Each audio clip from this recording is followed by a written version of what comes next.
Bienvenidos, pues este es un tema novedoso, yo no sé para todos ustedes, para muchos no sé qué entendemos un poquito como cuando ustedes escribieron o les presentaron la materia en la en esta área bíblica, ¿qué se nos ocurría que iba a ser eso como literatura intertestamentaria? Como ¿qué se nos ocurre, qué es eso? ¿O qué idea se nos vino a la cabeza cuando decíamos de literatura intertestamentaria en Biblia? ¿Eso qué será? ¿Qué se nos vino a la cabeza inmediatamente? A ver, cuando usted hace... Bueno, pues yo pienso que... Sí, sigue. Y claro, pues, yo pienso que son lecturas, pues son, como su nombre lo indica, textos que están, no están de pronto en la Biblia y sin libros apócrifos hacen parte de ella, la complementan. Yo no sé, de pronto me quiero un poco pensar en eso.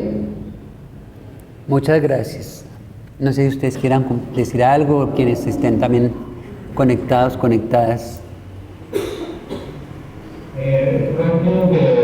bueno, quiero comentar pues cuando escuché cuando leí el tema, pues me pareció que íbamos a tocar literatura,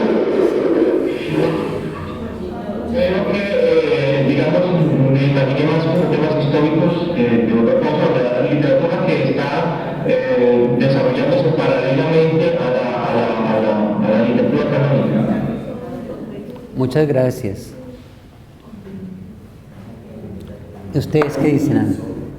¿Qué decimos? ¿Quién más quiere participar? ¿Qué se nos vino a la cabeza cuando está en el programa aparecía eso? ¿Sí? Pues uno se imagina que es la literatura que está pues, entre el Nuevo y el Antiguo Testamento, pues porque Inter, pues yo lo relaciono con la mitad, ¿no? Pero pues genial porque digamos que, como decía Manuel, yo creo que es como apócrifo porque cuáles libros hay entre el Nuevo y el Antiguo Testamento, entonces se ve interesante. Gracias.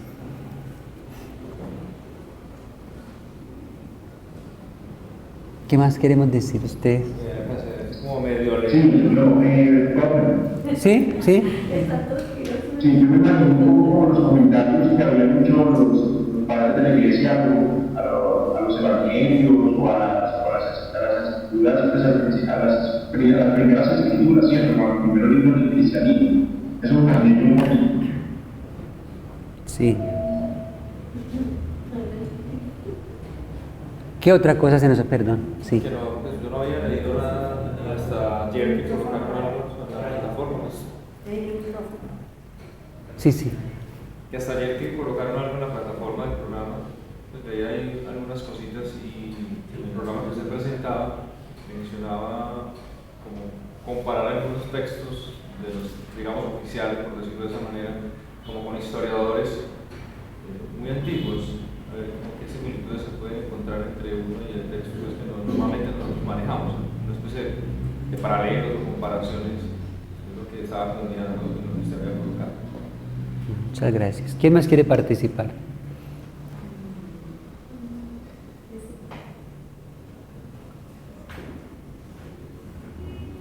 Todos los escritos o documentos que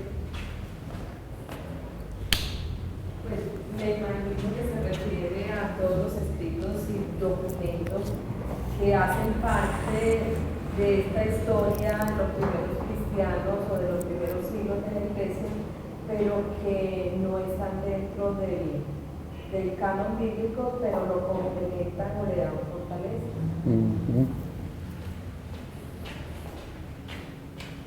¿Otro aporte?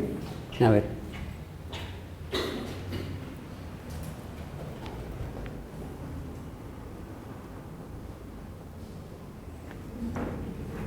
Como las diferentes, quizás de pronto las diferentes interpretaciones que se le han dado a la Biblia a lo largo de la historia, desde el Antiguo como el Nuevo Testamento, las diferentes relecturas que se han hecho, pienso. ¿Relecturas de qué, perdón? De que se Ya. Diferente, pues Antiguo y Nuevo Testamento. Bueno, muchas gracias. ¿Otro aporte o alguno de los compañeros virtuales?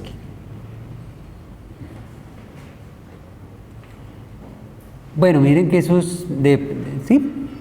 Mirando un poco el material, como decía Estrella, como la plataforma la abrieron ayer. Sí, sí. Entonces, mirando como así rápidamente el material, veamos que, o sea, como un poco de textos también que habíamos trabajado en otras áreas, en otras asignaturas. Y es mirar como ese intercambio, esa experiencia de compartir también lo que es el antiguo, el nuevo y también algunos libros apócrifos que aparecen dentro de esta literatura. Compartir y miren las experiencias que ella nos presenta para vivir este caminar de la especialización. Bueno, muchísimas gracias. Bueno, mire que por ahí comenzamos siempre con inquietudes acerca de un texto, ¿no? Las preguntas que nos suscita un texto inicialmente ya es un punto de arranque importante para nosotros. Es un tema que muchas veces casi que ni las partes de teología se da, ¿no? Casi ni en de pronto quienes hemos estudiado teología en las facultades de teología es un tema que no se conoce, ¿no? En algunas facultades aquí en la universidad, también en las universidades, sobre todo de las iglesias reformadas, sí se ven muchos estos textos, ¿cierto? Complementarios. Importante esto porque sobre esto hay varias discusiones, varios elementos sobre qué se comprende por literatura intertestamentaria. Generalmente sí hay unas discusiones si son entre qué periodos comprenden, ¿no? Si el siglo IV antes de Cristo, el segundo después de Cristo, el tercero antes de Cristo, el tercero después de Cristo, ¿no? O el segundo antes de Cristo y el primero después de Jesús. Es decir, ahí dependiendo de los enfoques, dependiendo de los puntos de vista, los arranques que hay en ese sentido. Otros también puede ser a partir de los textos escritos, a partir de las producciones literarias, otros puede ser a partir de los textos bíblicos, otro puede ser a partir de los contextos históricos también, ¿cierto? Entonces, dependiendo de esa situación, es que se ve como la literatura intertestamentaria, ¿no? Entonces, de todas maneras, nosotros vamos a tratar de mirarnos como esa complementariedad entre los textos escritos y también los momentos históricos que van transcurriendo, ¿cierto? Entonces, no sé ustedes, ahí en la plataforma aparece el módulo virtual, ¿cierto? No sé si ustedes pudieron verlo. Y vamos a trabajar un poquito sobre, lo que vamos a hacer hoy es trabajar como esos mapas conceptuales, ¿cierto? Es simplemente como que nos sirven de ubicación, porque el módulo no lo vamos a mirar, porque de pronto el módulo ya les queda a ustedes como en la casa para que lo miren, lo revisen, pero sí las mapas conceptuales nos ayudan a ubicar, ¿cierto? Y entonces el punto de arranque pues para este módulo más o menos sería el siglo II antes de Jesús y el siglo IV después de Cristo, que ustedes se dan cuenta que también hoy en muchos aspectos bíblicos se denomina no solamente antes de Cristo, sino después de Cristo, sino de pronto por el ecumenismo, ahora se habla también es de era común, ¿no? Era común. Era común, ¿por qué? Porque incluso también decir que la era cristiana es como si para toda la humanidad lo cristiano tenga que determinar todo, y hay gente que no es cristiana, ¿cierto? ¿Sí? Entonces en algunos puntos bíblicos, algunos biblistas y mucha gente está utilizando antes de la era común y después de la era común, ¿cierto? Eso es un aspecto que también por eso aparece, mire, no dice antes de Cristo, sino antes de era común y después de la era común también. Ustedes pueden encontrar citados en algunos libros eso, ¿cierto? Es por esta razón que se supera un poquito la cuestión del centro de la iglesia, o que sea Cristo únicamente, que es para nosotros los cristianos, pero también hay en el mundo personas que no son cristianos. Entonces esa nomenclatura. ¿Por qué razón entonces en el siglo II antes de la era común y el siglo IV, III después de la era común? Entonces lo que vamos a mirar entonces es un cuadrito que aquí gracias a las personas de la universidad nos lograron cuadrar ahora. vamos a mirar un poquito qué ocurrió, ¿no? Porque es que nos ubicamos en un contexto primero, qué ocurrió en ese tiempo. Lo que vamos a hacer es una ubicación un poquito general. Ahí ustedes en la carpeta, en el módulo, hay una ubicación también general que ustedes, muy esquemática, ¿cierto? Está muy esquematizado la comprensión histórica. Aquí vamos a tratar de ampliar un poquito más esa dimensión. Yo no sé si de pronto pudiéramos mirar el cuadrito acá, el cuadrito que dice el periodo, el pueblo bajo la dominación. Son periodos de dominación que tuvo el pueblo, es comentando la historia del pueblo de Israel, ¿no? El pueblo de Israel. Nosotros sabemos que desde el comienzo de la Biblia, el primer texto de la Biblia hasta el último, desde el Génesis hasta el último libro, pues todo ese pueblo estuvo bajo periodos de dominación, ¿cierto? Bajo imperios que dominaron al pueblo. Entonces, en ese sentido, nosotros podemos hablar de la dominación asiria, que comienza más o menos ubicada hacia el 738 antes de la era común. Sigue el periodo de la dominación babilónica, persa, helenística y romana, termina con la dominación romana, ¿cierto? O sea, más o menos se prevé que hacia el 135, después de la era común, con la guerra de Barjona, hay un gran periodo más o menos más o menos pasan por 5 imperios que uno puede alcanzar a ver en la Biblia, desde el Génesis hasta Apocalipsis, ¿cierto? En digamos, hablando de esa gran producción bíblica que tenemos en nuestro texto para nosotros. Entonces, y entre la helenística y el dominio romano, tenemos más o menos del año 332 al 135, más o menos unos 400 años, ¿cierto? Que es lo que podemos ver, que ahí alcanzamos a percibir un poquito ya la literatura intertestamentaria como producción, ¿cierto?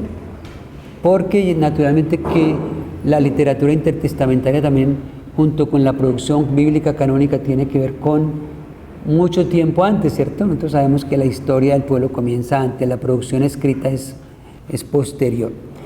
Entonces, un poquito como vamos a centrarnos no en la dominación ni babilónica, ni asiria, ni persa, sino en esos periodos de dominación helénica, griega y romana nomás, ¿cierto? ¿Qué es lo que aconteció en ese tiempo más o menos? Porque eso nos va a ayudar a comprender un poquito lo que también tiene que ver con esta producción intertestamentaria, se llama periodo de dominación. Ese imperio, marco cronológico, no es eso. Bueno, aquí lo tenemos en un marco cronológico más o menos, en los años. Ese es un marco cronológico un poco muy sencillo, y ahí podemos darnos cuenta que hay periodos de hegemonía, pero también entre los tiempos de hegemonía hay unos proyectos del pueblo más o menos, que son entre la dominación asiria y babilónica hay un proyecto del pueblo, y entre la dominación helénica y romana también hay una propuesta que es la propuesta macabea, ¿cierto? Bueno, ahí alcanzamos a ver. Ese sería un cuadro. El otro ese es otro. El otro cuadrito, perdón. No se ve bien el cuadro, dicen ahí, dice Mabel.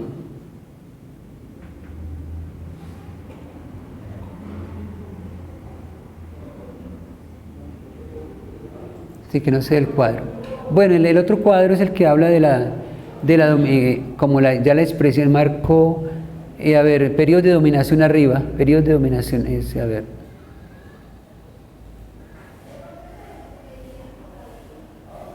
no, perdón, es la misma.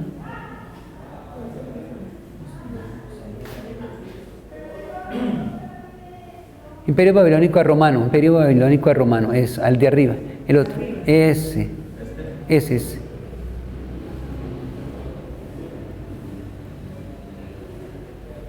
Eso, entonces fijémonos que aquí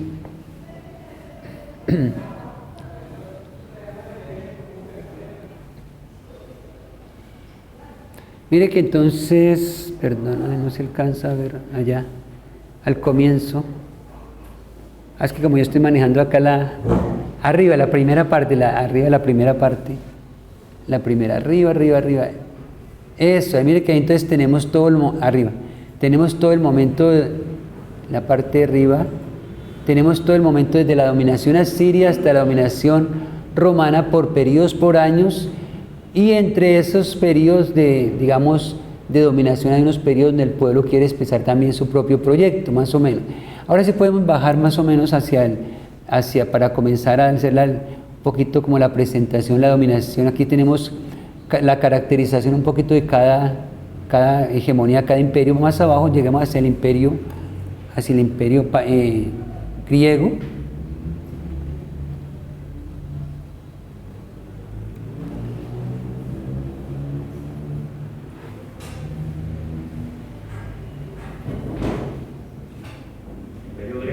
El imperio griego, exactamente. Más abajo. A ver, está el griego. Sí, está ahí, el babilónico, a ver.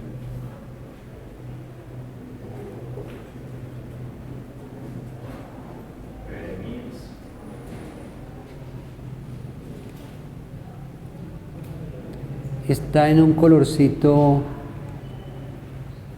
después del negro,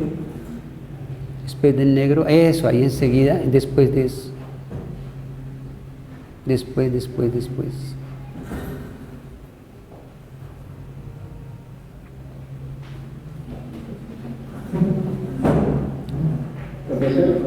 Ahí vamos a comenzar un poquitico. Mire que la dominación griega comprende del año 332 al 167, más o menos un gran periodo de dominación, pero hay como algunos momentos característicos. Nosotros recordamos que en los periodos asirios, después de la dominación asiria persa, cada imperio va imponiendo una serie de condiciones, ¿no? Nosotros vamos viendo que la gran disputa va siendo por la conformación de las grandes ciudades que van desplazando el sistema tribal y van haciendo que la gente vaya quedando más aislada, ¿cierto? Entonces, en ese sentido, el sistema griego también va estableciendo una serie de aspectos socioculturales y políticos que van incidiendo profundamente en la mentalidad del pueblo, pero también en la manera de ser religioso. Entonces tenemos, por ejemplo, la dominación de los Ptolomeos como una gran característica, en donde el pueblo aparentemente tiene un gran periodo de paz, que posteriormente, durante el dominio romano, se da lo que llama la paz romana, y en donde se hace en ese periodo un poquito de paz, de cierta paz, hay una cierta prosperidad económica, pero esa prosperidad económica realmente va mostrando también nuevamente la vuelta hacia ese sistema, digamos, de producción asiática, donde nosotros veíamos en los sistemas que la producción va generando más impuestos, ¿cierto? Va generando más impuestos a la comunidad. Entonces, la producción, los impuestos van para el gobierno de turno, para el imperio de turno, y ahí el imperio griego va estableciendo unas formas nuevas, burocráticas, en donde también necesitan como establecer también el dominio y el control a partir de los grupos, digamos, de sus tropas, ¿cierto? Entonces las tropas se van acantonando en algunos momentos, hay un gran establecimiento fuerte que es entre lo económico y lo militar, ¿cierto? Lo militar como una serie de control de sus tropas que se ubican en lugares estratégicos, por eso ahí surgen los estrategos, para ir controlando tanto el dominio a sus fronteras hacia afuera y también hacia adentro, pero una gran administración de las finanzas con los impuestos y naturalmente la creación de oficiales que van cumpliendo esa misión en esos territorios, ¿cierto? Entonces esa administración también va llevando a la Palestina, va incidiendo en Palestina, va incidiendo en todo el lugar y naturalmente que va estableciendo también el sistema de ciudades, que tiene otra característica, y es que las ciudades también van siendo no solamente el dominio que establece el imperio, sino que son colonizadas por las mismas tropas, o sea, los soldados son los que van estableciendo las ciudades, ¿cierto? Entonces, con población de civil también, que le sirven con medio de control de la población nativa y de explotación, sobre todo de la agricultura, ¿cierto? Entonces, en ese sentido, va siendo más fuerte la presión para el pueblo que estaba desplazado. Pero también la creación de dinámicas sociales y culturales que para el pueblo, digamos, la tradición del pueblo no eran, digamos, más adecuadas o no eran aceptadas. Por ejemplo, la creación de los gimnasios, la creación de otras formas de expresión que chocaban, digamos, con la mentalidad político y religiosa del pueblo, en donde naturalmente la dimensión física y militar afectaba el ser y el quehacer del pueblo. Otro aspecto es la centralización cada vez más fuerte de Jerusalén como una ciudad también con un dominio profundamente sacerdotal, pero también con el control militar y religioso y social, en una ciudad helenizada y en donde predominaba una etnia reconocida por encima de los otros, ¿no? A pesar que habían otras etnias también.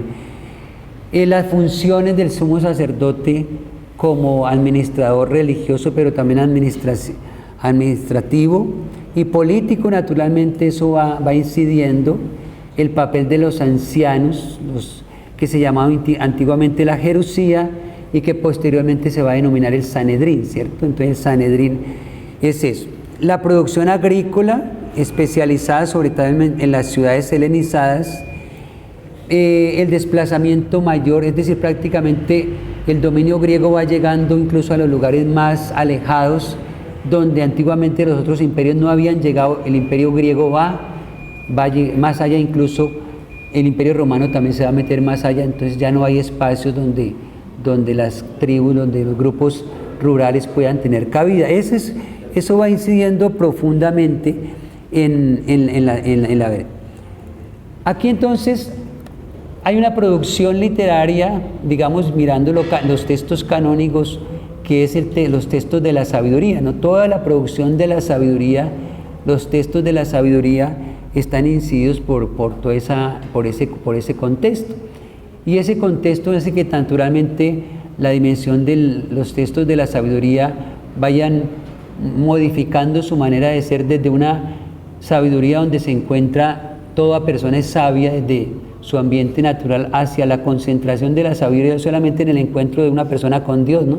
Es interesante, es un tema para después retomar más adelante. Aquí tenemos la producción de los proverbios, el Eclesiastés, no vamos a mirar nada de eso, pero lo que nos interesa es el proyecto helenizante. Eso sí nos interesa a nosotros, en qué consistía el proyecto helenizante, porque eso va a tener fuerte incidencia, ¿no? Entonces, durante el gobierno de Antíoco IV Epifanes, que es en el 135 a 163, entonces los sacerdotes hacen el esfuerzo de fundar una ciudad helenística que llamaban Antioquía en Jerusalén, ¿cierto? Entonces hay un sumo sacerdote que es el que propone esto, que es Jasón, ¿cierto?, que había adquirido su cargo ofreciendo impuestos al rey. Entonces obtuvo el cargo, fue mediante la compra, ¿cierto?, el sumo sacerdocio.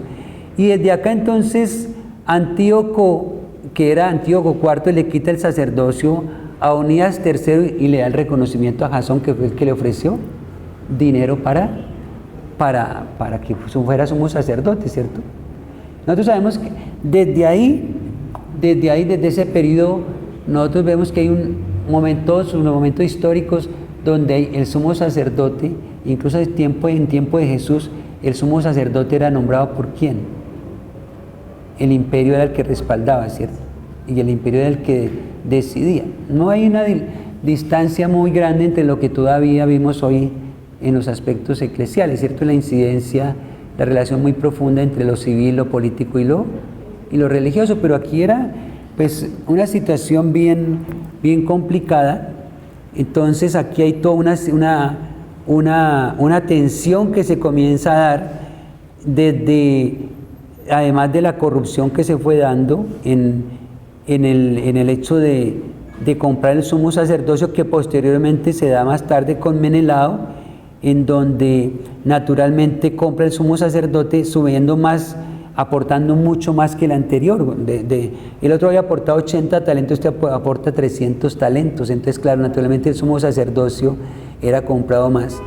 Y los seleucidas, entonces, no mantienen ese poder, ese trasfondo, digamos, del control, digamos, administrativo también. Entonces se da una realidad que es la situación militar, la situación de la tensión a nivel civil, político, pero también religioso. Esto hace que naturalmente esas tensiones por el sumo sacerdocio posteriormente van a generar una profunda crisis religiosa, que es lo que más adelante, y en este periodo va a dar nacimiento a los grupos religiosos que en algunas producciones literarias llaman grupos religiosos políticos, que va a dar nacimiento al grupo de los saduceos, los fariseos, ¿cierto? En este periodo nacen también entonces los grupos esenios también, ¿cierto? ¿Por qué nace esto? Por esa tensión precisamente, por el desconocimiento del sumo del sacerdocio. Entonces esa tensión, el no reconocimiento del sacerdocio que venía bajo una tradición antigua. En los textos canónicos se dice que era la tribu, los sadoquitas, ¿cierto? Posteriormente ya no son, y entonces por estas tensiones religiosas y políticas y administrativas, eso genera que entonces ya haya unas primeras divisiones en un judaísmo que venía un poquito como más monolítico, y se van generando una diversidad de grupos religiosos. Ahí en ese tiempo podemos ver el nacimiento de los grupos religiosos. Los grupos religiosos, los fariseos, los saduceos, los esenios, nacen de esta tensión, y muchos de ellos nacen inicialmente de un grupo que se llaman los Hasidim, ¿no? Los Hasidim, o sea, los grupos piadosos, ¿cierto? Los grupos piadosos son los Hasidim, y esos grupos piadosos, de ahí nacen estas otras tradiciones religiosas. Entonces podemos ver el nacimiento de una diversidad de tradiciones religiosas, un pluralismo religioso judío, ¿sí?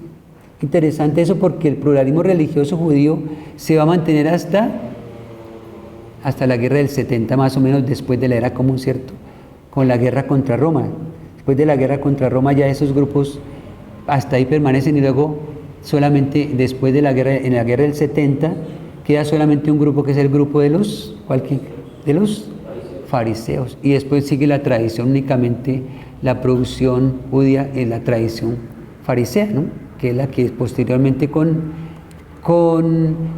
el grupo de Jamnia es la que hace toda la producción literaria. Entonces mire que ahí podemos ver ese nacimiento, que nacen de los puros, de los piadosos, y naturalmente a través de las incidencias religiosas, o de la libertad, digamos, o del alejamiento de los grupos religiosos tradicionales, o de las castas religiosas.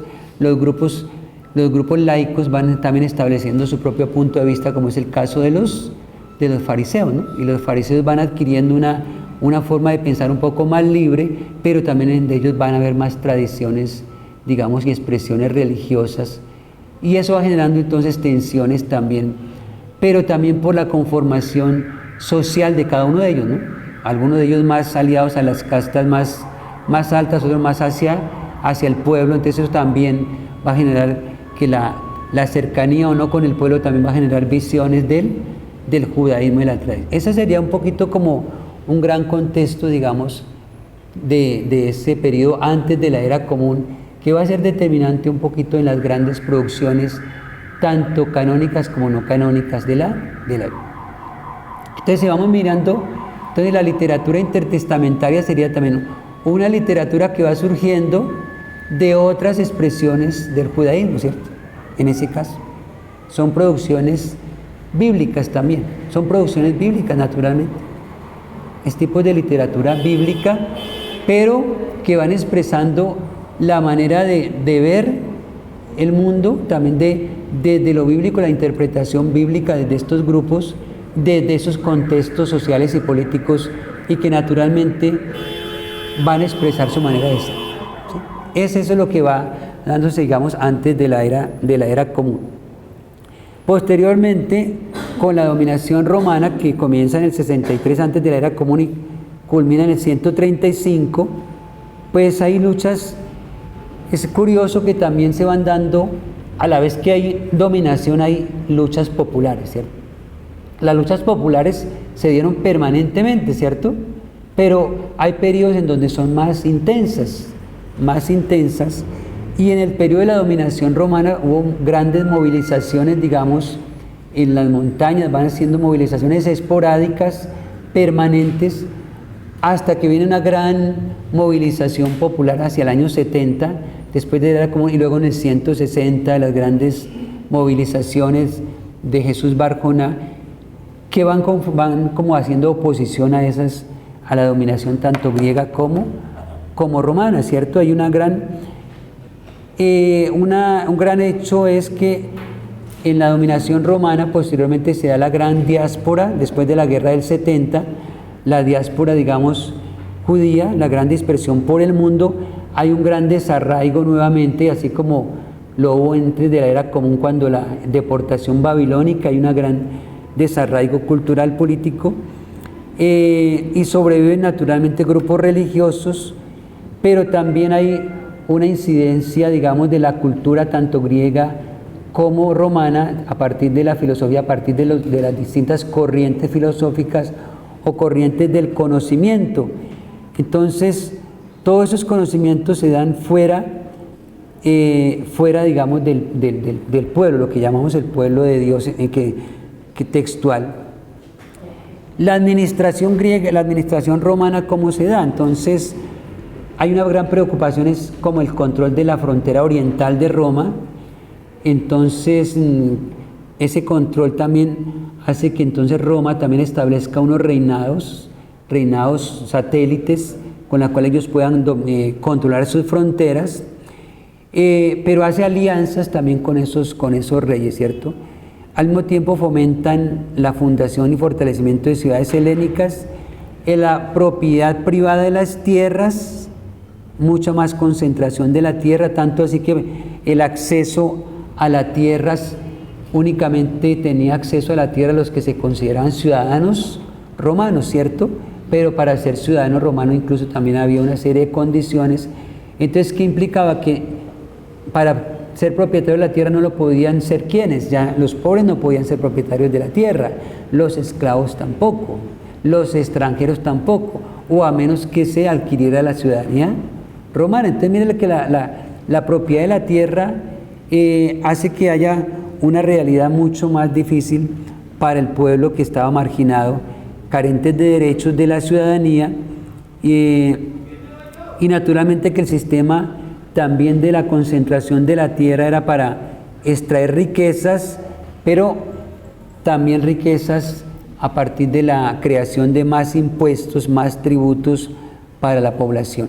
Y aquí el templo, que ya venía anteriormente, entonces el templo también cumple otra función. El templo es como un gran tributario, ¿no? O sea, hay una doble tributación, que es la del Imperio Romano, y la tributación que se da a partir del templo. Entonces el templo era un gran centro, digamos, financiero, pudiéramos decirlo así entre comillas hoy, ¿no? Porque allí se captan los impuestos que tenía que llevar. Nosotros sabemos a partir del texto de Lucas, donde dice que María y José llevaron sus tórtolas, ¿cierto? Llevaron allá a llevar sus ofrendas, además de cuando dice Jesús y que tumbó las mesas, porque ahí uno se da cuenta que realmente había todo un sistema de cambio, tanto de animales como de monetario. Ese es un sistema de... Entonces el papel que cumple el templo también naturalmente que va a generar naturalmente mucho descontento en la población.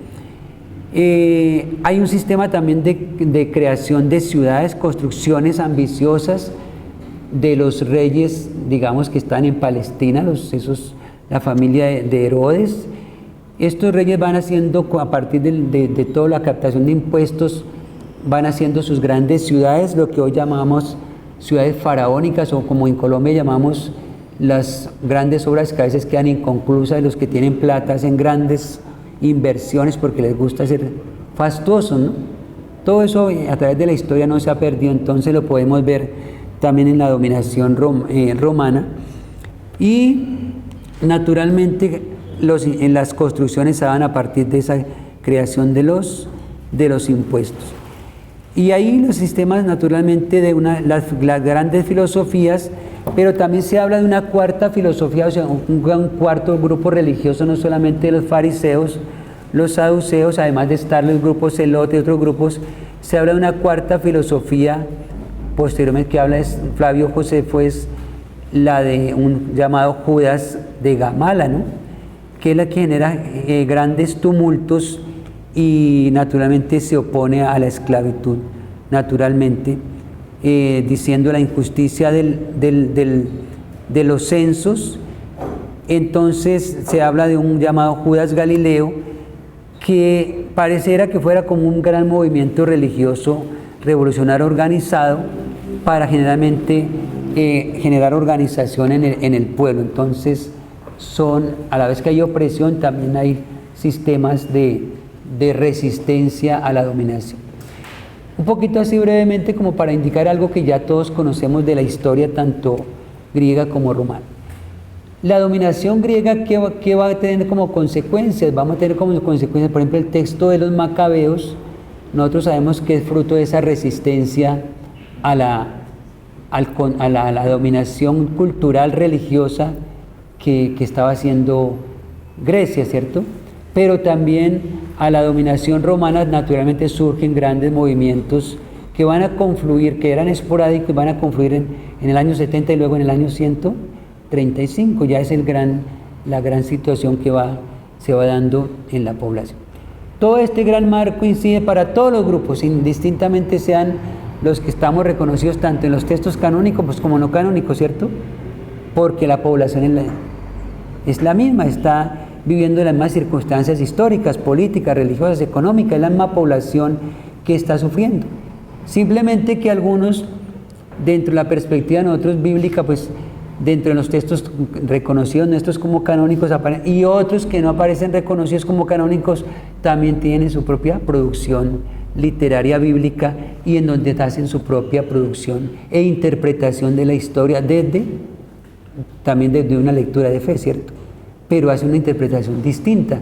Entonces hay una convivencia, más bien una diversidad de expresiones religiosas, tanto antes de la era común del judaísmo y posteriormente con el nacimiento de Jesús también hay expresiones de religiosidad, también aparecen expresiones sobre Jesús, ¿cierto? Por eso hablamos no solamente de cristianismo, sino de cristianismo, ¿cierto?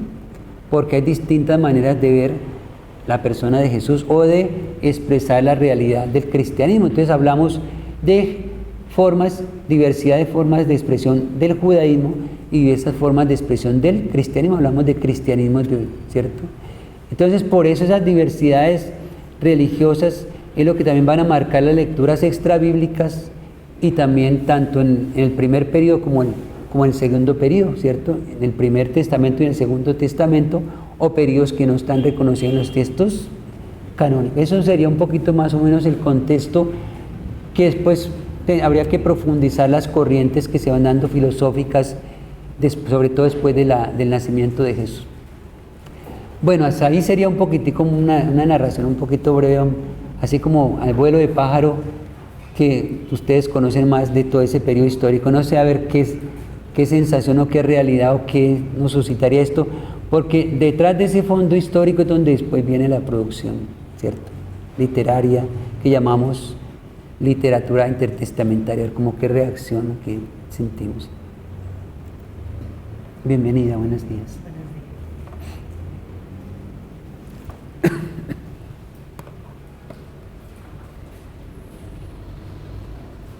Bueno, aquí los compañeros han levantado la mano, a ver, no sé si alguno de los compañeros que ha levantado la mano quiere participar también, no sé. O a ustedes. Me imagino que muchas cosas no son nuevas, ¿cierto? No son nuevas para todos.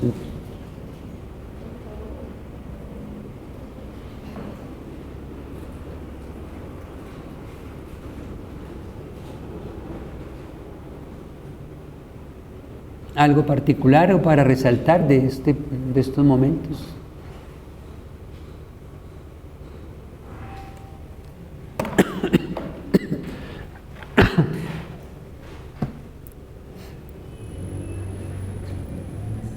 A ver, Jaime, quienes están levantando la mano, a ver quiénes quieran intervenir. No, él hizo una pregunta ¿A quién? anterior. ¿Sí? ¿Quién? A ver, ¿cuál es la pregunta anterior? Que le habían dicho que del Antiguo y el Nuevo Testamento habían pasado 400 años de silencio.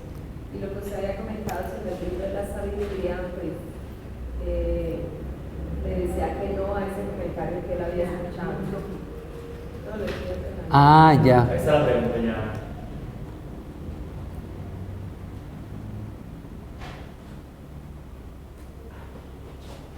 Claro, es que en algunas partes llaman años de silencio, ¿no? Es como lo que algunos autores dicen año de silencio, ¿no? Así como algunas veces se habla del silencio en la historia de algunos países, ¿cierto? Entonces es que no hubo esos años de silencio, es que no hubo nada, probablemente no hubo nada, pero es que si uno... Por eso partimos siempre de los contextos, ¿no? El contexto es el que nos va marcando siempre. Cuando hacemos lectura bíblica siempre nos arrancamos de los contextos, de los textos y el contexto nuestro. Pero entonces algunos autores hablan de un gran silencio, pero realmente uno se da cuenta cuando se mete en la historia que realmente no hubo silencio. Es decir, hubo una gran producción, una gran riqueza. ¿Qué es lo que pasa? Que como la ciencia bíblica también ha avanzado, ¿cierto? Y como también ha habido descubrimientos nuevos solamente a partir del siglo pasado, los descubrimientos de Qumran, los descubrimientos de Nag Hammadi, esos han sido importantes, ¿cierto? E incluso es posible que, no sabemos si dentro de algunos años, siglos, aparezcan más cosas de la Biblia, es posible.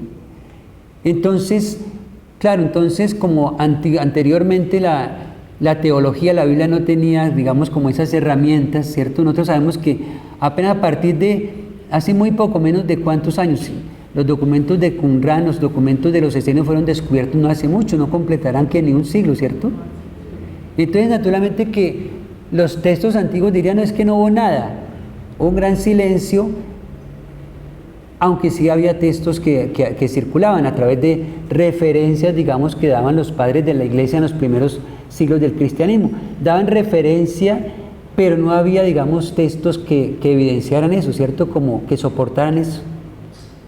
Pero mire que ya han salido esos, y para nosotros nos va diciendo que realmente había otras cosas más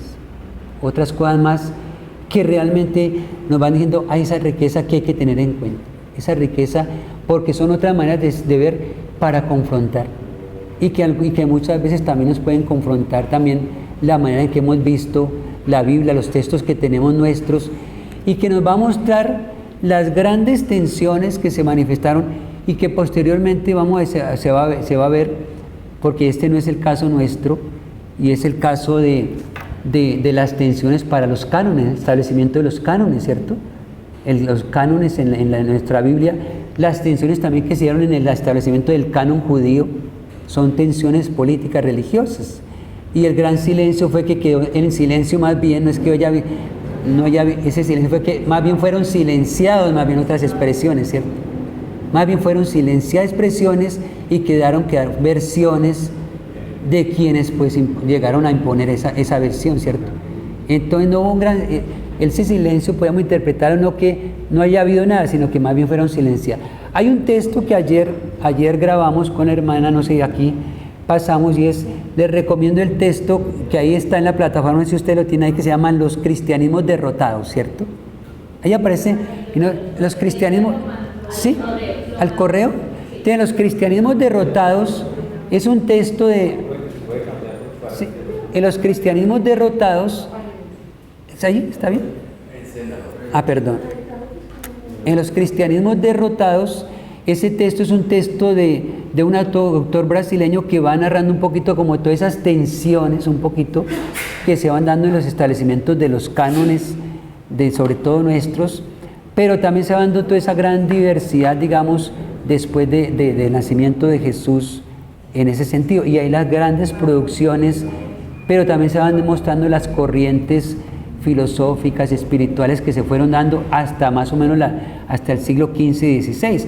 Entonces uno se da cuenta que no no hubo un tiempo de silencio, sino más bien esos silencios se deben a las tensiones políticas, sociales y económicas que siguen existiendo todavía.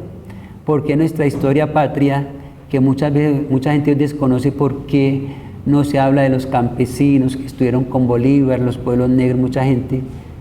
Podríamos hablar del gran silencio, pero es que aparece solamente lo oficial. Cuando aparece lo oficial ahí. Entonces no sé si eso resuelve la pregunta de Jaime Alberto, sería eso. Yo diría, claro, no hay silencio, no hubo. Toda la época de la historia siempre ha habido producción. Pero no solamente producción desde de lo que llamamos nuestras tradiciones, sino que ha habido producción también de otras religiones, ¿cierto? De otras culturas no ha parado la producción. Porque a la par de los acontecimientos históricos, políticos, hay producciones religiosas, producciones literarias, de todo estilo, ¿cierto? La humanidad porque es la reacción de la humanidad ante las situaciones desde su espiritualidad, de distintas maneras de ser, incluso desde el arte también, ¿cierto? Y esa expresión se va dando de una otra manera. ¿Qué es lo que pasa? Que cuando se oficializan las cosas, lo demás queda allá. ¿No se ve? No sé, esa sería un poquito la pregunta de Jaime. Y no sé si ustedes tengan otra inquietud, otra reacción también. Te les recomiendo ese texto y hay otros textos virtuales que también les pusimos en la plataforma. Bueno, ¿qué otra inquietud? ¿Cómo? Un libro que llama Los cristianismos derrotados. La hermana lo mandó al correo, mandó el link al correo y está en Google Docs. Exacto. Es un libro completo.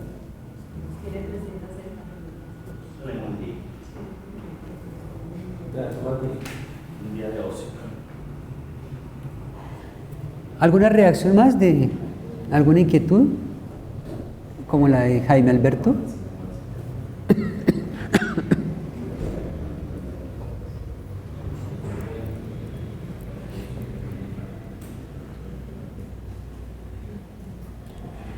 Se encuentra entre qué es lo que dice.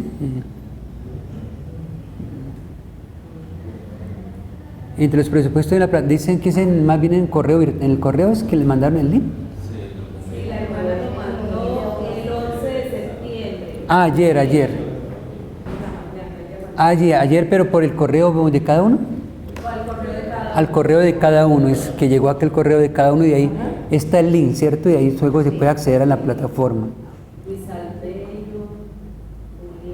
Sí, Marta Lucía dice que ya lo vio en los documentos que se abre directamente. Bueno, muy bien. Entonces ya hay confirmación del texto. Bueno, ¿reacción acá o seguimos? ¿Qué dice?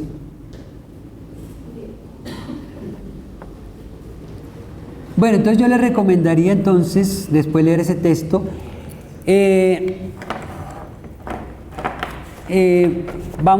ustedes ya pueden tener acceso a la plataforma para que vamos mirando el módulo o no. ¿Sí? ¿Podemos mirar el módulo? ¿Les parece? A ver, sí está el módulo ahí, ¿cierto? ¿Por qué no miramos entonces el mapa conceptual que aparece, el primer mapa uno de los primeros mapas conceptuales? ¿Sí? A ver, el mapa conceptual del módulo.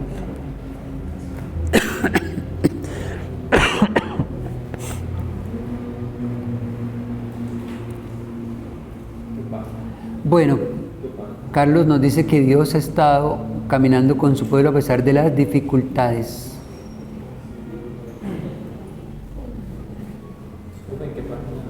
¿Cómo? Ese está en la página, a ver, es que en la página 6. Página 6.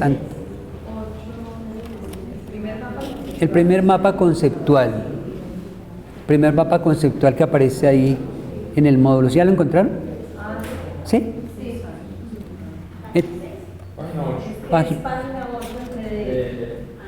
8. Sí, en el módulo, sí, exactamente, sí. Entonces mire que ahí nos damos cuenta un poquito, como en ese mapa conceptual, el periodo más o menos de ubicación que yo tomé más o menos tomando como referencia. Hay otras referencias también, ¿cierto?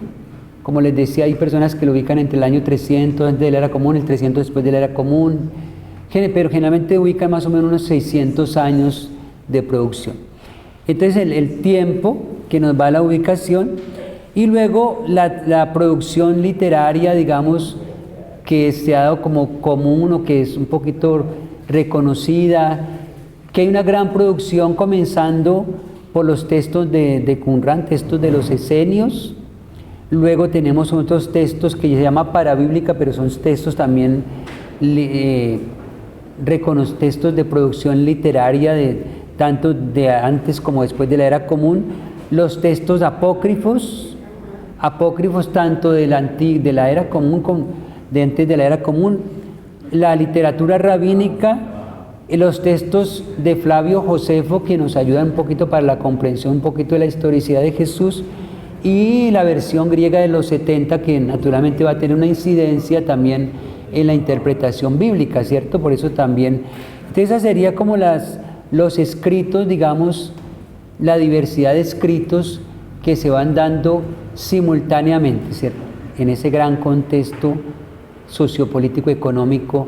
Esa es la producción que tendríamos, y eso es lo que más o menos lo que comprende un poco el módulo, más o menos toda esa es la producción, la literatura intertestamentaria. Obviamente que también hay otra relación que se puede dar en ese material que creo que está en la plataforma. También ayer se grabaron otros libros de otros textos de referencia. Hay unos autores que hacen relación entre la literatura de Irán, la incidencia iraniana, sobre todo a partir de Zoroastro, la religión de Zoroastro, y la relación con los textos extrabíblicos, ¿cierto? Aún con los textos bíblicos también, es un buen análisis también.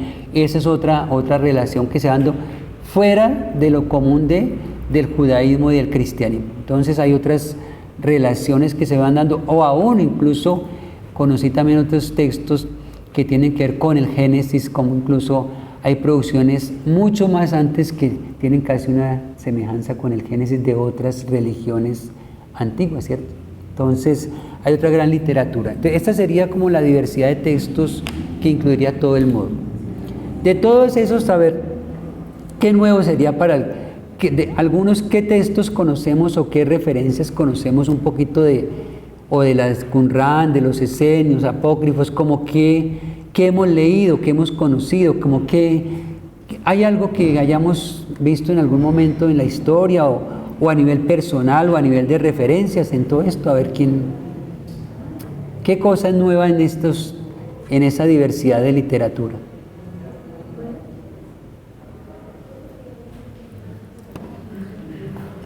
Al mirar ese mapa conceptual, ¿qué cosas nuevas hay o qué cosas hemos leído, qué trozo, qué libros o qué hemos escuchado? Y no sé si de pronto entre ayer y hoy pudimos leer alguna cosa o algún video, ¿no?, de esos que se ponen ahí, o ya sea a través de referencias. Acabamos de pasar la materia de apócrifos, ¿no? ¿Ustedes miraron apócrifo ya? Ahorita. Fue muy interesante, por lo menos para mí fue muy interesante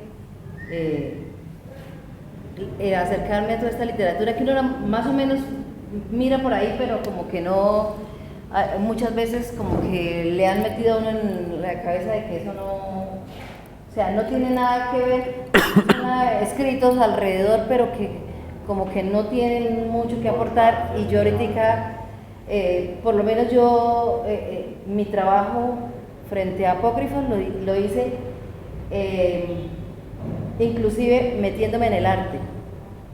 Y yo trabajé el protoevangelio de Santiago y miraba ahí el arte, cómo se metió ahí, ¿no? Y veía uno que había cualquier cantidad de cosas hasta en el arte frente a los apócrifos. Y después miraba yo cómo en la tradición de la iglesia y todo eso, muchas de las cosas que aparecen ahí forman parte de nuestra tradición, de fiestas que celebramos en cada mes. Entonces, cómo esta literatura nos aporta, inclusive para poder mirar algunos vacíos que uno dice, bueno, ¿y esto qué? ¿Y esto para dónde iba? O en los evangelios uno lo encuentra y uno va viendo que hay muchos elementos de otros escritores que, como usted decía, fueron silenciados en algún momento, no fueron tomados en cuenta, pero dentro de la tradición de la iglesia sí está metido, ¿no? Entonces es un valor muy grande. Eso es algo que yo podría rescatar, ¿no? Y como hay muchos elementos bíblicos que encuentra uno también, porque yo también me metí en la parte bíblica, bueno, y cada uno de estos aspectos donde hay una relación en el Antiguo Testamento, en el Nuevo Testamento, y encontraba también muchos elementos muy, muy similares, ¿no? Dentro de muchos momentos del Antiguo Testamento y con este Evangelio, con este Evangelio. Muchas gracias. ¿Quién más quiere reaccionar? A ver, algo conocido, algo nuevo o algo desconocido también que nos quiera comentar de esta literatura.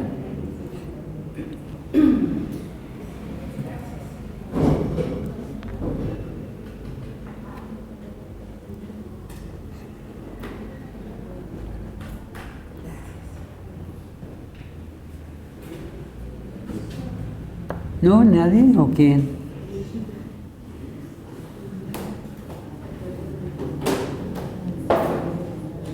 ¿Algo más que hayamos conocido, leído?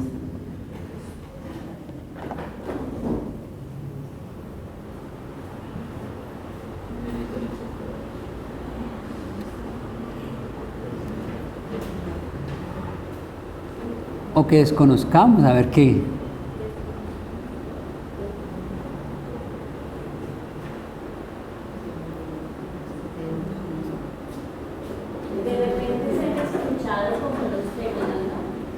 Pero ya como al punto de profundizar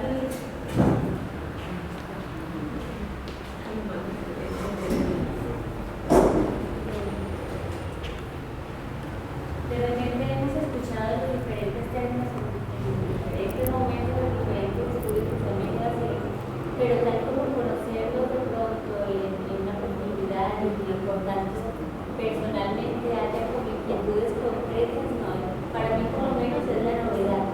Lo que decía ahorita la compañera frente a los apócrifos, tuvimos un acercamiento, ¿sí? No fue, digamos, un acercamiento general, nos centramos de pronto en alguna perícopa de un libro específico y lo trabajamos, lo estudiamos, pero como conocer el trasfondo de todo, pues eso es un estudio bien extenso, bien grande.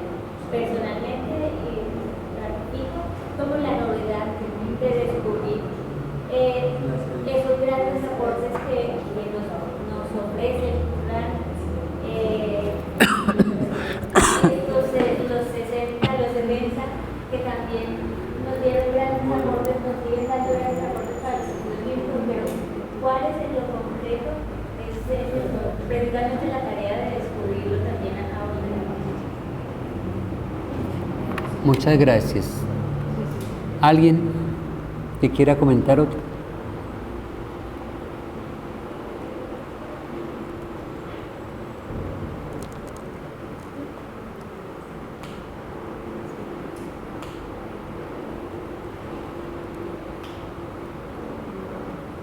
Nada más. Ni. Bueno, mire que, entonces, ahí en la plataforma, ahí les quedaron varias, hay una bibliografía, si podemos después mirar los videos un poquito, hay unos videos cortos, hay otros más largos sobre Qumran, ¿cierto? Sobre la historia de los esenios, que sería bueno como conocerlo, ¿cierto? Porque eso nos va permitiendo conocer la filosofía, la manera de ser, el pensamiento de este grupo religioso que tiene que a partir de ellos es que se van conociendo otros textos bíblicos, otras versiones de los que tenemos los textos canónicos, la historia un poquito de esa comunidad, perdón, esa comunidad que para muchos generalmente se ha pensado que era una comunidad que se retiró al desierto, que se retiró por oposición naturalmente a esta tensión con el sumo sacerdote y naturalmente crear su propia manera de vivir el judaísmo, pero hay otras versiones un poco que dicen que no, que a lo mejor esa fue la versión que quedó después de descubrirse los rollos de Qumran, pero que los rollos de Qumran nos muestran es una manera, pero que probablemente ese grupo no era tan simplemente que se haya retirado a hacer oración, sino que también a lo mejor fue un grupo guerrero, ¿cierto? Esa es la nueva versión que hay en algunos biblistas, teólogos, que dicen que también no era un grupo simplemente que se fue allá por oposición religiosa, sino que también incluso era una oposición a la dominación política, económica de los imperios, ¿cierto? Esa es una nueva versión. Hay un texto de un autor español que llama Los extravíos de la fe, ¿no? Es un texto que extravíos de la fe, que narra cómo dice la iglesia pues nos silenció, no nos dio a conocer sino una parte de lo que son los rollos, ¿cierto? Ese texto pues no lo he logrado conseguir, por eso, pero está como una referencia porque el señor, el autor, ha venido a Colombia varias veces, ¿no? Y Manuel Castel, y él hace una referencia, dice cómo el Vaticano pues dejó unos textos, nos mostró una versión de los esenios, pero la versión otra de los esenios no nos la dio a conocer. Y en muchos textos se dice, no, es que los esenios era un grupo religioso muy encerrado allá, simplemente como una especie de monjes, ¿no? Pero otros dicen, no, es más bien un grupo que también resistía. Eso es algo interesante porque también van habiendo avances. Lo importante es que en este texto de los esenios, también hay la expresión de una concepción de vida, ¿cierto? Hay una concepción de vida, hay toda una teología de entre los mismos textos de Qumran, pero también hay una teología en esta comunidad, una teología que está dada primero que todo por la preeminencia de lo que al oponerse al sumo sacerdocio van creando también su propia estructura al interior, y es el maestro de justicia, ¿no? El maestro de justicia, que es como el sabio, como el jefe espiritual de la comunidad, al que digamos el guía espiritual de la comunidad. Pero al mismo tiempo también hay unas concepciones en donde en la espiritualidad, en la teología de Qumran, hay unas dimensiones dualistas también de la vida, ¿no? Un dualismo que también se manifiesta por la oposición en el mundo de la luz, de las tinieblas, y uno cuando va a mirar los textos, digamos, de algunos apócrifos, va mirando unas ciertas como relaciones también dualistas, ¿no? Entonces la teología dualista también se va expresando en esa espiritualidad, digamos, de las comunidades de Qumran, la comunidad de los esenios. Otro aspecto que es muy resaltante es la dimensión de la alianza, porque la comunidad de Qumran con el tiempo se van considerando como el pueblo, digamos, grupo seleccionado, ¿no? Como que ellos, el grupo que realmente cumple la alianza, y entonces los que han quedado por fuera, como les dije en el gran contexto, el judaísmo que se había quedado con el sumo sacerdocio, esos no son el pueblo de la alianza, el pueblo de la alianza somos nosotros, ¿cierto? Entonces, quien es el pueblo de la alianza, entonces son los iniciados y los que son miembros de ese pueblo de la alianza, ¿cierto? Y los que se inician en esa comunidad y siguen toda la normatividad, digamos, de la manera de ser, de la expresión de Qumran. El tema de la alianza. Pero también hay otra visión teológica que también es la dimensión mesiánica, ¿no? Otra dimensión que se venía trabajando desde los periodos del posexilio y antes del exilio, lo que iba apareciendo como a partir del periodo después de los reyes, la dimensión de la espera de un Mesías en los libros canónicos, en la tradición de Qumran, de los esenios, aparecen unas visiones también de un Mesías, incluso para ellos aparecen las versiones como de espera de 3 Mesías, ¿cierto? Y eso es interesante, quien quiera hacer un estudio entonces incluso de interpretación bíblica, mirar la interpretación de eso, la versión del mesianismo en Qumran y el mesianismo, digamos, en nuestros textos canónicos. Eso ya da para un estudio. Hay personas que ya han hecho esos estudios, ¿cierto? Un estudio comparativo. Entonces la versión de los Mesías unos Mesías a partir de un Mesías davídico, una versión de un Mesías arónico, o un Mesías mesiánico, o un Mesías a partir de Moisés, ¿cierto? Entonces, esa dimensión también es otro elemento que aparece en la, digamos, en la teología, digamos, y en la interpretación, digamos, teológica de Qumran, ¿no? Pero al mismo tiempo una visión, digamos, de una espera, ahí tiene que ver con los tiempos últimos, ¿no? Es decir, lo que para esos tiempos que se venían avisando desde el tiempo de Daniel y que se va expresando en los Macabeos posteriormente, ¿qué viene después? Y en otras literaturas, y que luego se va expresando en los cristianos cuando dicen después de la muerte, es bueno, y que esperamos la segunda venida, o en el Apocalipsis. También en Qumran también había un tiempo como de una interpretación de eso, es decir, una versión sobre si se esperaba o no se esperaba otro tiempo, ¿no? Es decir, había una visión sobre el tiempo escatológico, tiempo que para ellos es llamado como el tiempo de la visita, ¿cierto? El tiempo de la visita, de visión, de remisión. Entonces es interesante poder mirar esa visión del dualismo, de esa visión escatológica, es decir, la interpretación de eso. Pero para nosotros también, ¿porque es importante la comunidad de Qumran? Porque mire que entonces ya nosotros podemos ver que en la manera de vivir de los esenios, también nos remite naturalmente posteriormente a unos textos canónicos nuestros, que es la comunidad de los hechos, ¿cierto? Cuando uno mira la comunidad de Qumran o mira esos documentos de Qumran, al ver cómo era la manera de vivir de ellos, la manera de convivir, de compartir, de fraternizar, podemos hacer una relación entre el texto de los hechos y el texto de la manera de vivir de la comunidad de Qumran. Y por eso en la primera semana uno de los trabajos es ese, ¿cierto?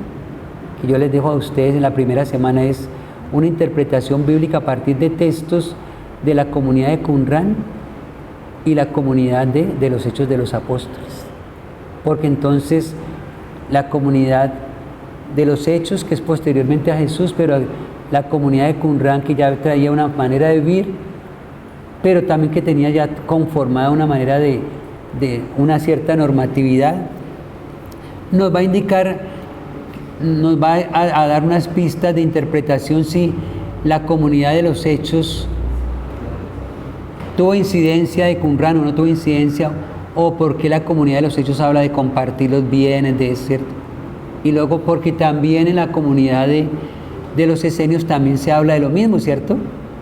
Se habla de las mismas cosas. Entonces, ¿por qué esas coincidencias en los cristianos, y por qué esa manera de vivir también de las comunidades de los esenios, que también tenían maneras similares de vivir? Ahora, la interpretación que se le daba a eso, ¿cuál era? Eso es necesario también conocerlo para nosotros, es fundamental esa parte. Entonces, por eso es que vemos la comunidad de Qumran también, por esa relación con la comunidad, con los hechos de los apóstoles, pero al mismo tiempo con las visiones que presenta Qumran como una forma de judaísmo en relación con las otras formas de judaísmo oficial, que también tenían una visión de la alianza, una visión escatológica, una visión de los tiempos últimos. Entonces también ellos tienen su propia visión, pero condicionada, como les decía a ustedes, de ese contexto que estaban viviendo y compartiendo simultáneamente. Entonces esa es un poquito como así, ustedes lo tienen en el módulo, hay un poquito más especificado con textos que ustedes los pueden mirar. Incluso hay 2 ejemplos del texto de la versión mesiánica, posteriormente textos de la alianza y textos escatológicos, ¿sí? ¿Cuál es el interés mío en este momento? También es que, digamos, podamos tener un poquito, cuando uno ve textos, que podamos, así como nosotros decimos Lucas 5, 7, ¿cierto? Apocalipsis 9, 15, uno ya más o menos, pero hay textos también de Qumran que también es bueno que uno ve en alguna lectura, dice cómo es que se leen también esas, ¿cierto? No sé si ahí está creo que está en la plataforma, me parece que en la plataforma está ahí la manera también. Me gustaría que miráramos si en la plataforma están algunos textos de Qumran, a ver, pero no sé si en la plataforma, perdón. Hiciéramos el ejercicio, perdón. A ver, sí.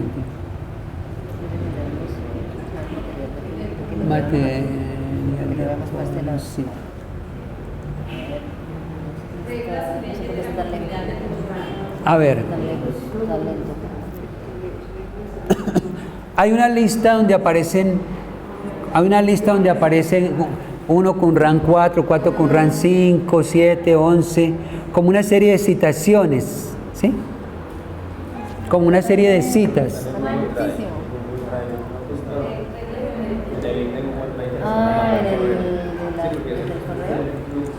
A ver. Hablemos el correo. A ver si está en el correo. Vamos a ver si está en la plataforma. En la plataforma están reglas y leyes de la comunidad de Qumran.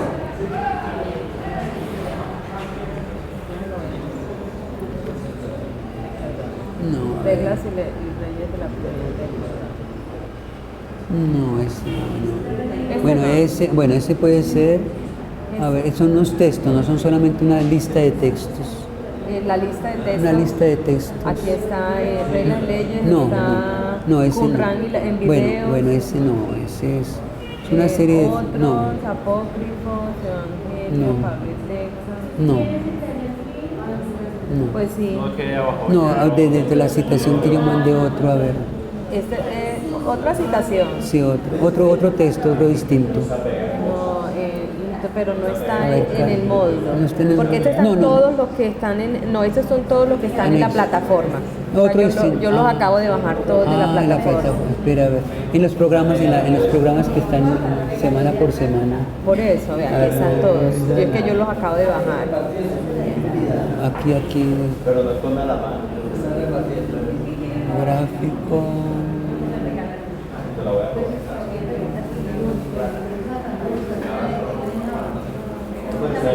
Ya sabes que nos pueden regalar un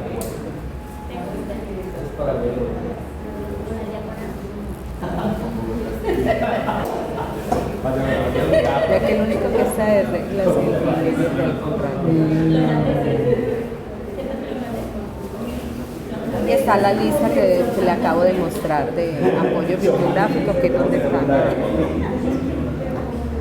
Aquí hay video, ¿bien? Video bien. ¿Se puede? Sí. Ah, ¿se puede conectar acá?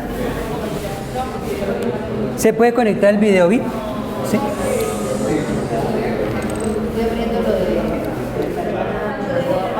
Eso.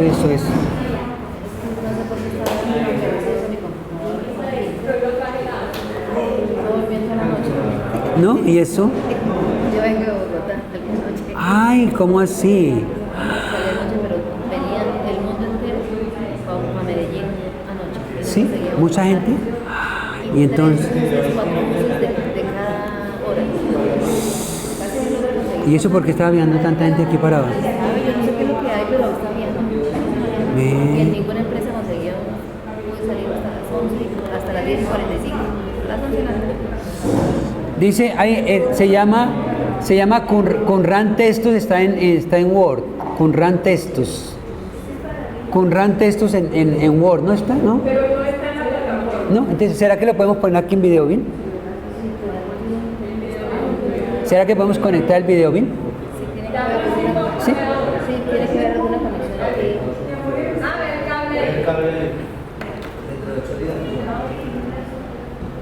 Ay, entonces está trasnochada, ¿ya desayunó, almuerzo todo? ¿Sí? ¿Desayunó? No, ahorita que desayunan en el descanso. Ay, Dios mío. La compañera viajó toda la noche desde Bogotá.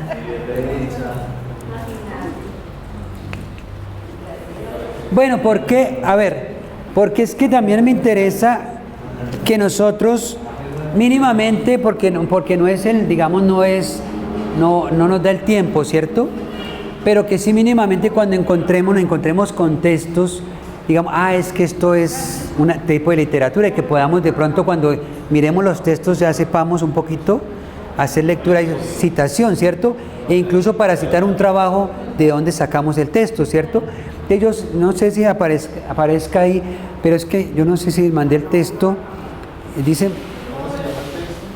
se llama Qumran texto, son en una hojita en Word. Una hojita en Word. Una hojita en Word. Vamos a ver entonces, mire, ya ahí aparece eso, ahí aparece en video. Aparece, ¿será que lo podemos? ¿Está oscuro? Si podemos cerrar allí, perdón, la eso.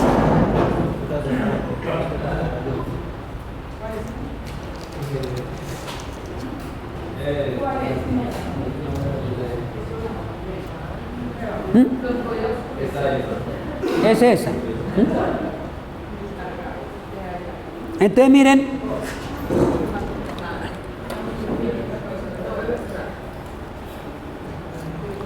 miren que a mí me interesa, mire que hay como unos ejemplos de cómo hay citación, digamos, de los escritos de Qumran, ¿cierto? Porque yo creo que eso es necesario que lo conozcamos. A ver, como qué cosas alcanzamos a ver ahí en cada, ¿qué nos llama la? A ver. A ver. ¿No se ve? Ahí.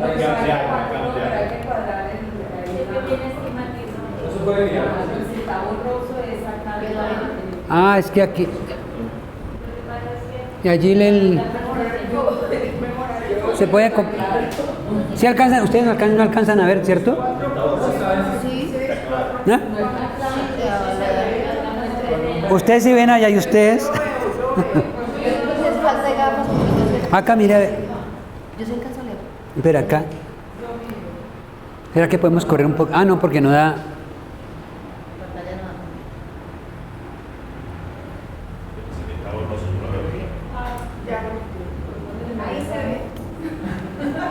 Ahí, ¿se ve?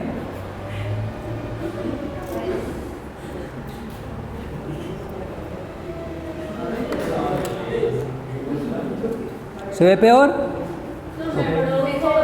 ¿Mejoró? ¿Sí?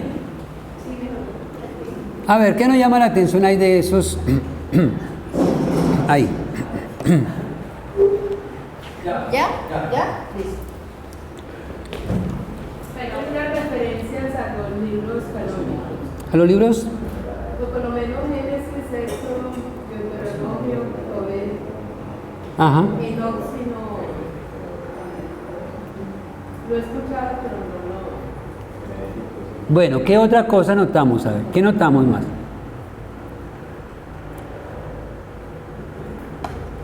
¿Qué más notamos? A ver, ¿qué nos llama la atención? ¿Cómo el número del rollo qué? ¿Cómo? El número del rollo. ¿Número de? ¿De rollo qué? Número de rollo, bueno. Número de rollo, ¿qué más? ¿Están como clasificados? Están clasificados. Uh-huh. ¿Algo más?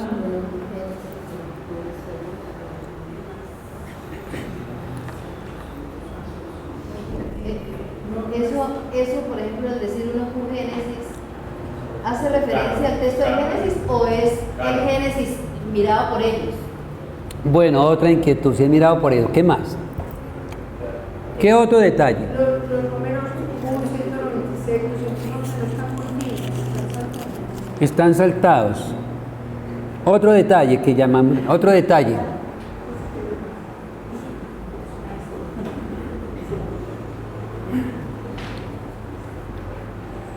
¿Algún otro detalle? ¿Será que para los compañeros que están allá en la plataforma, cómo haremos? ¿Será que ellos para poder visualizar?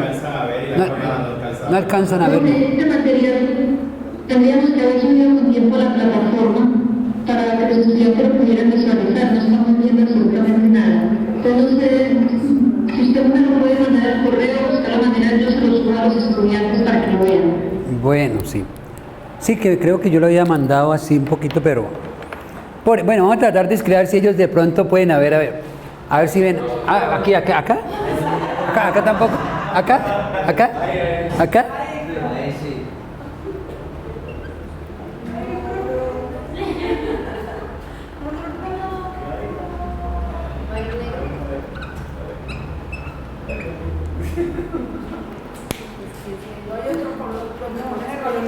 Está como, vamos a ver.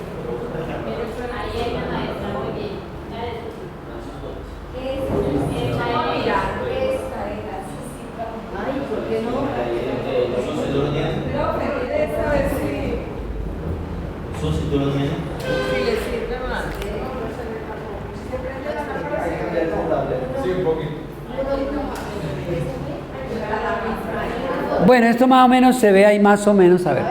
A ver, ¿qué nos llama la atención? A ver, ese sí allá sí lo alcanzarán a ver tampoco. Bueno, entonces, ¿qué significa uno? ¿Qué significa Q? Entonces, 1Q, ¿el 1 qué es? ¿Primer qué? Entonces, ahí el número de la cueva, ¿cierto? Entonces, mire que está la primera cueva, mire aquí el 1, en la cueva 1, en la cueva 1, mire aquí tenemos la cueva número 4, mire aquí la cueva número 4, luego tenemos la cueva número 8, luego la cueva número 11, ¿cierto? Entonces mire que el número primero está indicando la cueva en que se encontró, como quien dice la biblioteca, ¿cierto? Ahí entonces en el número, mire que entonces, porque eso están encontrados por cuevas, y en tal cueva se encontró tal y tal texto. Entonces la manera como han seleccionado es importante porque nos van indicando eso. Entonces mire que ese primer numerito nos va indicando el número, la cueva en donde aparecieron el texto, ¿cierto? Porque es posible que haya textos que se hayan encontrado en una cueva y en otra, el mismo texto, ¿cierto? O una versión y otra versión distinta, o una copia, ¿cierto?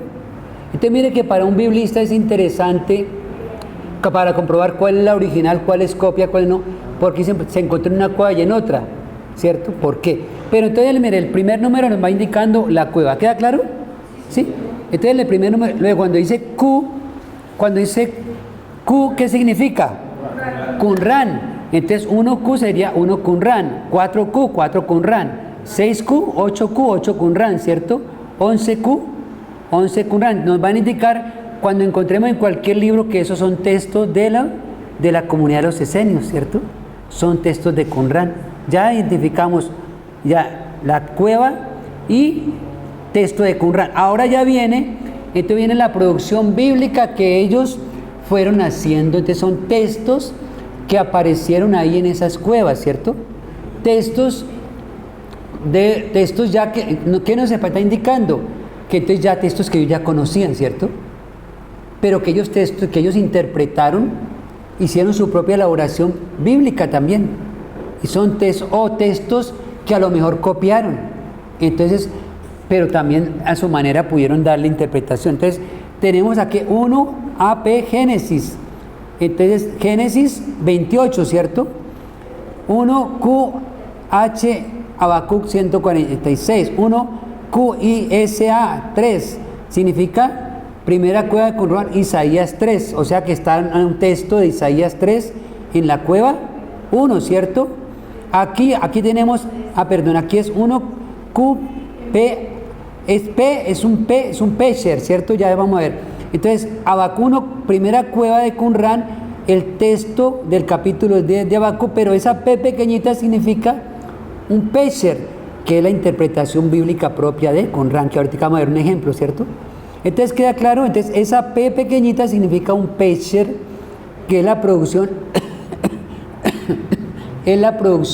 exegética de Qumran, ¿sí? Porque ellos también fueron teniendo su propia manera de interpretar la Biblia, fueron teniendo sus propias maneras, y como este es un curso de Biblia, pues lo que vamos a hacer en todo el curso de Biblia es tratar de buscar las maneras de interpretación, eso es lo que nos interesa.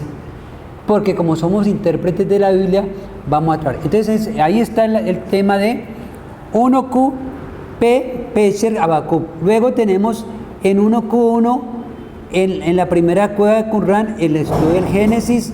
En 1Q, aquí me equivoqué, aquí es 1Q, Éxodo. Padre, ¿podría ampliar un poquito más la pantalla para que se documento, por favor? A ver.